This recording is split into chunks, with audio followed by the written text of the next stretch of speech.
Hello beautiful peoples, good day po sa inyong lahat. Ayan, syempre, bago tayo mag-start sa ating recipe ngayong araw na ito, magpapasalamat muna ako sa aking new subscribers, sa aking silent viewers, sa aking mga subscribers, sa aking family, sa aking mga kaibigan. Maraming pong salamat sa pagsuporta sa aking channel. Ayan guys, syempre ngayon ang ating recipe medyo malamig na. Syempre gagawa tayo ng pesang isda. Ayan guys, syempre makikita nyo to at mapapanood maya-maya lang. Ayan guys, muli po maraming salamat sa mga supporters ko. Tara guys, magluto na tayo.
Ayan guys, welcome back ulit sa ating channel. Ayan, nagustuhan nyo ba ang ating recipe ngayong araw na ito?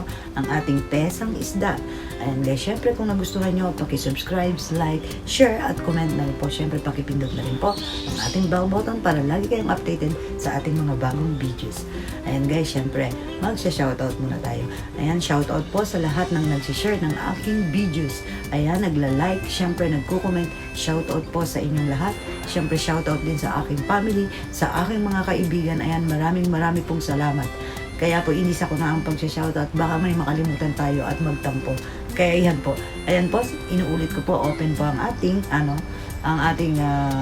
pwede po kayong mag-message sa ating comment section. Ayan, pwede po kayong magpa-shoutout ng inyong loved ones kung birthday man. Ayan, pwede po yan. 24 hours open po yan. Ayan, muli po, maraming salamat. Sana'y nagustuhan nyo ang ating recipe ngayong araw na ito. Ayan, maraming salamat.